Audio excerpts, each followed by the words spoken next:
முதலமைச்சர் தலைமையிலான இந்த ஆய்வுக் கூட்டம் குறித்தான கூடுதல் விவரங்களை பதிவிடலாம். வணக்கம் ராம்குமார். தமிழ்நாடு முதலமைச்சர் ஜோசப் விஜய் தலைமையில் சென்னை தலைமைச் செயலகத்தில் நெடுஞ்சாலை மற்றும் சிறு துறைமுகங்கள் துறை சார்பான ஆய்வுக் கூட்டம் தற்போது தொடங்கி நடைபெற்று வருகிறது. பட்ஜெட் கூட்டத்தொடர் விரைவில் நடக்க இருக்கக்கூடிய நிலையில் துறை வாரியான ஆலோசனை கூட்டத்தை தமிழ்நாடு முதலமைச்சர் மேற்கொண்டு வருகிறார். நேற்று தொடங்கிய நிலையில் இன்று இரண்டாவது நாளாக நெடுஞ்சாலை மற்றும் சிறு துறைமுகங்கள் துறை சார்பான ஆய்வுக் கூட்டம் முதலமைச்சர் தலைமையில் நடைபெற்று வருகிறது. இந்த ஆய்வுக் கூட்டத்தில் வெளிப்படைத் தன்மையோடு ஒப்பந்தங்கள் கோருவது, புதிய டெண்டர்களில் விதிமுறைகள் கொண்டு வருவது, சாலை பாதுகாப்பு மற்றும் பாலங்கள் அமைப்பது, மத்திய அரசுடன் இணைந்து சென்னை கன்னியாகுமரி சாலை பணிகளை விரைந்து செயல்படுத்துவது உள்ளிட்டவை குறித்து முதலமைச்சர் ஆலோசித்து வருவதாக தெரிவிக்கப்படுகிறது.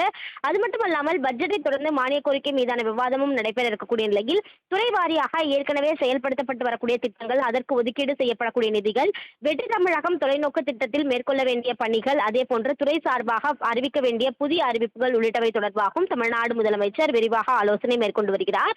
இந்த ஆலோசனை கூட்டத்தில் அமைச்சர்கள் ஆதவ் அர்ஜுனா, தலைமைச் செயலாளர், நெடுஞ்சாலை மற்றும் சிறு துறைமுகங்கள் துறை கூடுதல் தலைமை செயலாளர் மற்றும் தமிழ்நாடு அரசின் உயர் அதிகாரிகளும் பங்கேற்றுள்ளது குறிப்பிடத்தக்கது.